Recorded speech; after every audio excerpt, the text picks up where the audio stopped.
Bonjour à toutes et à tous. Alors ça fait un moment que je n'ai pas fait de vidéo comme ça un petit peu en direct sur cette chaîne. Donc là pendant cette période estivale, eh bien j'avais envie justement de vous parler d'un thème pour moi qui est au cœur, je pense, de tous mes accompagnements finalement, qui est celle du pouvoir personnel de façon générale. Mais là plus précisément, je vais parler des pouvoirs cachés des hypersensibles et au potentiel ou zèbres, puisque finalement dans toutes ces étiquettes ou nouvelles étiquettes qui apparaissent, on a tous des singularités aussi en termes de sensibilité et d'expression de nos émotions, qui est quand même finalement le cœur de mon travail. Alors d'abord le pouvoir personnel dont tout le monde parle. Finalement, qu'est-ce que c'est ? Eh bien, ici se trouvait finalement justement caché dans le royaume intérieur de nos perceptions, de nos émotions, de nos sentiments. Souvent, quand on exprime un petit peu les caractéristiques des hauts potentiels des hypersensibles, on parle beaucoup des challenges, on parle beaucoup des difficultés, on parle de sentiments de décalage, de la surcharge émotionnelle, cognitive, mais on parle aussi rarement des avantages et de ces singularités.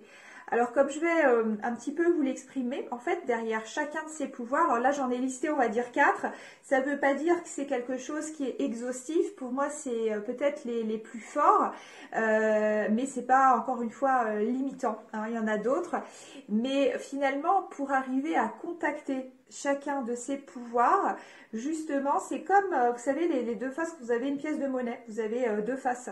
Il y a le côté ombre, il y a le côté lumière. C'est-à-dire que pour arriver finalement à contacter la force, on a besoin aussi d'aller transcender, d'aller voir, en fait, de changer de regard, juste de se déporter d'un petit peu, faire un pas de côté, pour voir l'autre facette de la médaille.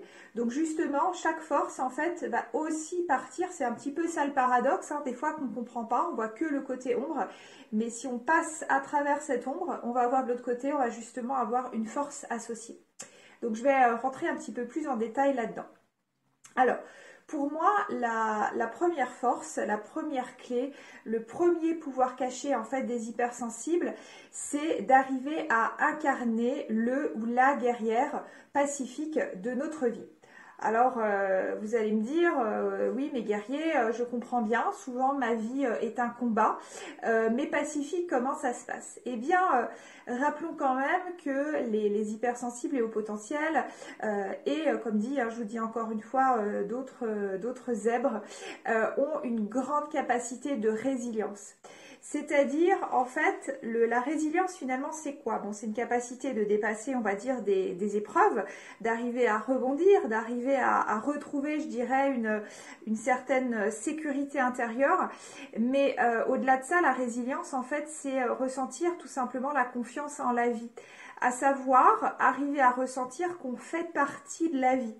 Et ça, vous savez que les hypersensibles, hein, c'est souvent la phrase clé, c'est « je suis parce que nous sommes ». C'est-à-dire il y a un grand sens justement du collectif, de cette capacité de ressentir qu'on est un tout, qu'on n'est pas qu'une seule entité, qu'il y a un collectif, il y a un sens de la responsabilité sociétale, notamment hein, chez les personnes hautement sensibles.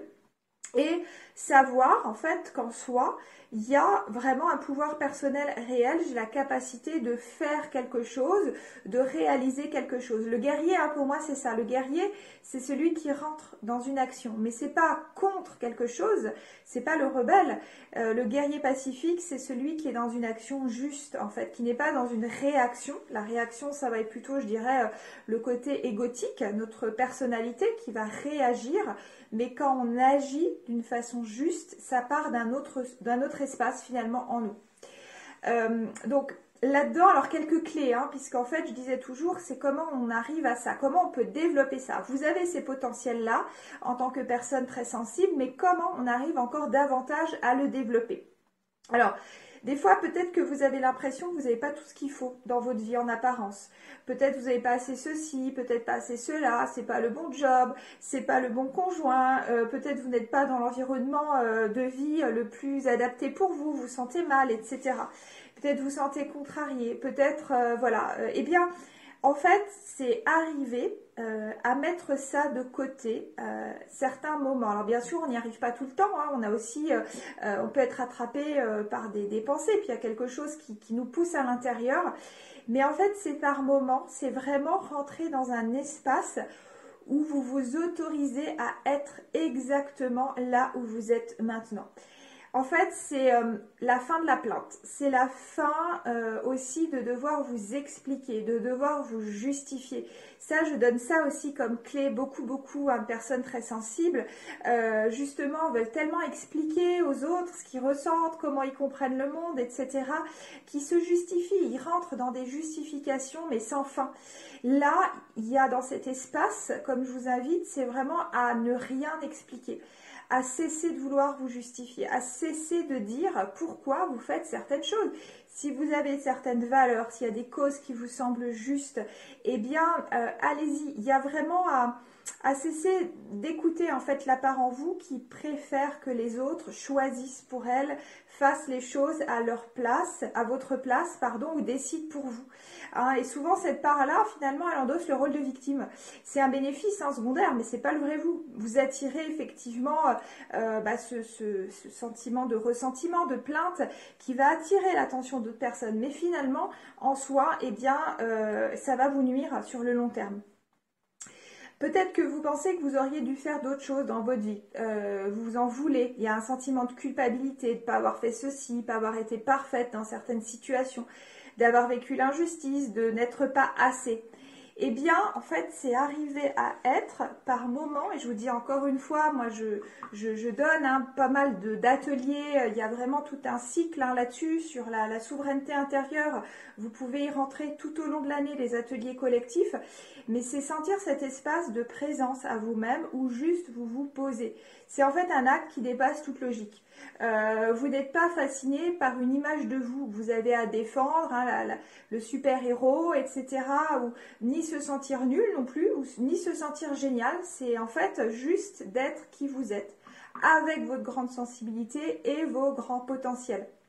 Et peut-être que vous avez peur et peut-être que vous vous sentez mal, mais en fait sentir qu'il y a autre chose qui est plus fondamental. Et ça, encore une fois, c'est un pouvoir hein, des personnes hautement sensibles énorme, d'avoir ce ressenti d'être connecté à quelque chose de plus grand que soi. Eh bien, c'est ça. Et c'est pour ça qu'il y a aussi beaucoup de leaders hein, parmi les personnes au potentiel sensible, parce qu'ils ont vraiment cette capacité de reliance à quelque chose qui les dépasse, mais pourtant qui est tellement fort en eux qui pousse.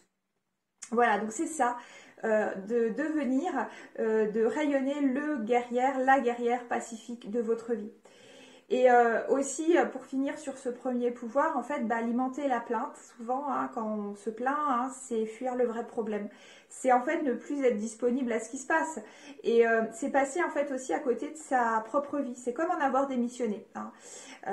C'est pas parce qu'on est en vie qu'on se sent vivant des fois. On survit dans ces cas-là.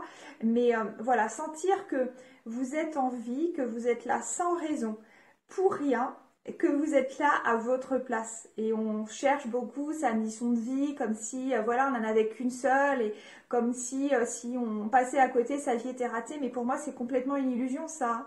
Non, on dirait souvent, bah oui, s'il y avait ça dans ma vie, s'il n'y avait pas ceci ou pas cela, ce serait mieux. Non, là, stop. C'est pas de la théorie. C'est vraiment arriver à ressentir ce mouvement intérieur à l'intérieur de vous, très subtil, de vous vers vous-même. Voilà. Ça, c'est la première clé, le premier pouvoir caché. Le deuxième, pour moi, c'est avoir une action juste, justement. Donc, j'en ai parlé au début. Alors, qu'est-ce que c'est ? On est souvent très sensible aux mensonges, aux questions de justice.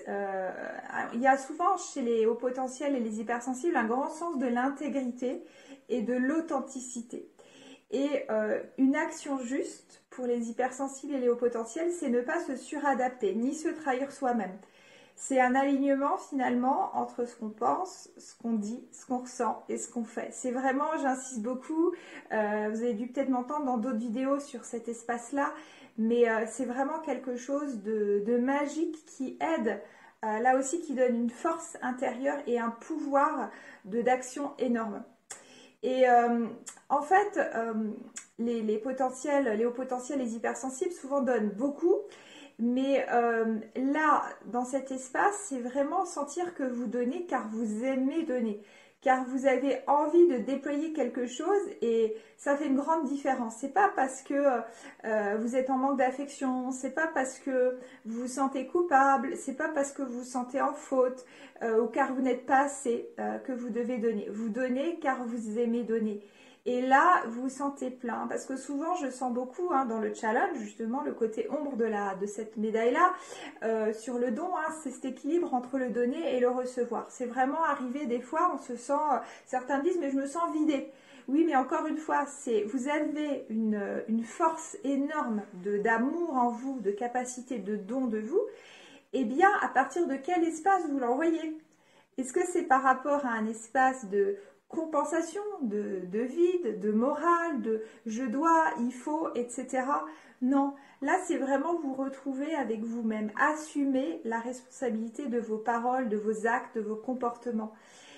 Vous avez le droit de partir de vous-même et ne pas vous en vouloir, ne pas vous en sentir coupable, prendre votre place. Voilà, vous n'avez qu'une place, c'est celle que vous occupez actuellement. Et même si vous ne vous sentez pas reconnu dans ce que vous faites, c'est ça en fait, vous voyez la différence entre la réaction et l'action. La réaction c'est, je vais donner peut-être parce que je me sens pas légitime là où je suis. Dans mon travail, je me sens pas reconnue, donc je vais donner plus que finalement même ce qu'on attend de moi. Et c'est là où on s'épuise, c'est là où commence vraiment l'épuisement professionnel, voire le burn-out, etc. Donc c'est juste là de se dire, mais je suis qui je suis. Et je m'aime, là, je m'accepte. Si je m'aime est trop compliqué, faut pas que ça devienne une injonction, mais c'est voilà, je m'accepte là, sans condition, comme je suis. En disant je, on sort de cette neutralité. On s'autorise à jouer notre note en tant qu'hypersensible ou au potentiel. Et on en fait dans ces cas-là une force. Le troisième pouvoir, pour moi, c'est rayonner la joie de l'enfant. Encore une fois, j'ai des personnes qui me disent « mais moi, on me juge immature, on dit des fois que je suis décalée, que je suis comme un enfant. » Et ça peut être mal vu par mes proches, par la société, etc. Mais pourtant, c'est une force. La joie, en fait, réside dans l'être et non le faire. Et c'est vraiment, voilà, l'enfant, en fait, c'est notre part joyeuse, notre part naturelle, notre part spontanée, sans avoir un sentiment d'utilité, d'obligation, etc. Les enfants, ils jouent pour jouer.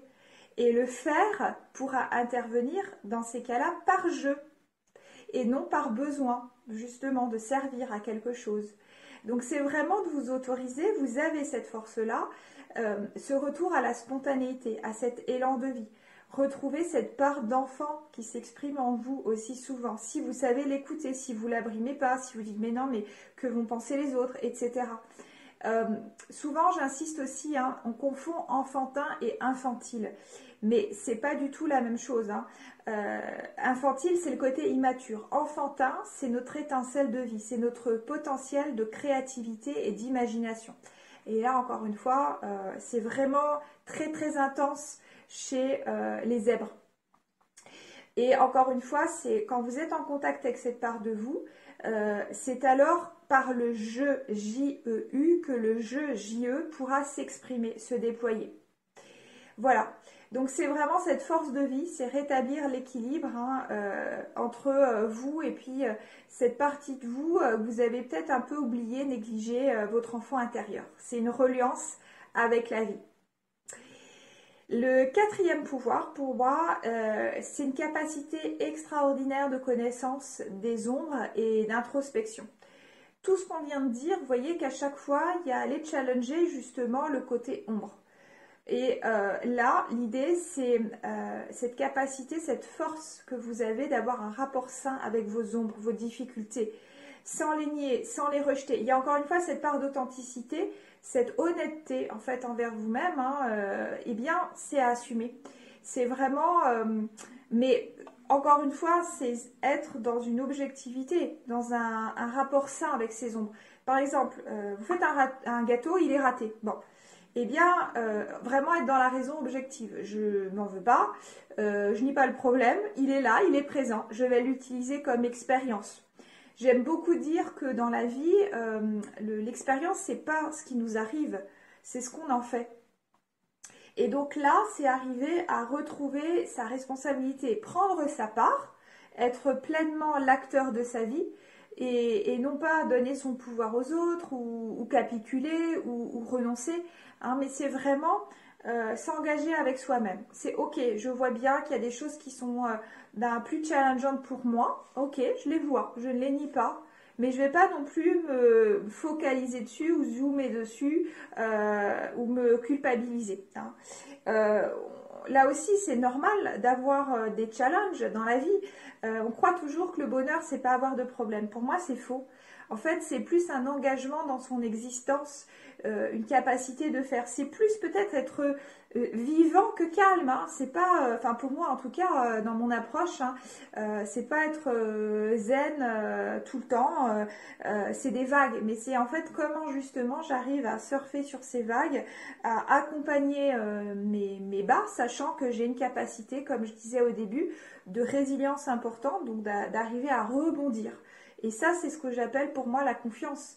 J'ai confiance en moi car je sais que oui, il y aura des bas, il y aura des downs, mais j'ai cette capacité de me récupérer après. Voilà. Donc, je récapitule, hein. Pour moi, c'est pouvoir cacher, c'est incarner le guerrier pacifique de sa vie, s'engager dans une action juste, rayonner sa joie d'enfant, sa capacité d'émerveillement et voilà, être au service aussi du collectif, hein. C'est ça que je disais, ça c'est vraiment cette part de souveraineté intérieure qu'ont les hypersensibles et les hauts potentiels, de ne pas, ce n'est pas pour posséder, c'est en fait pour donner à quelque chose de plus grand, qui a du sens, voilà, qui est là, tout au fond de vous, des fois, même si vous n'arrivez des fois plus à le ressentir, à le percevoir, ça peut arriver à des moments de vie où voilà, on se sent vraiment comme dans des tunnels, hein, on a l'impression de ne plus voir autre chose que voilà, ce côté très très enfermant et très restreint de la vie, mais en fait cette flamme là elle est toujours à l'intérieur de vous. Voilà, ben, je vous remercie pour votre écoute. N'hésitez pas à commenter, à poser des questions en bas de cette vidéo, j'y répondrai avec plaisir. À partager aussi vos retours d'expérience peut-être sur ces quatre forces et 4 challenges, hein, finalement associés. Et puis je vous dis à très bientôt pour vous retrouver pour d'autres vidéos. Au revoir.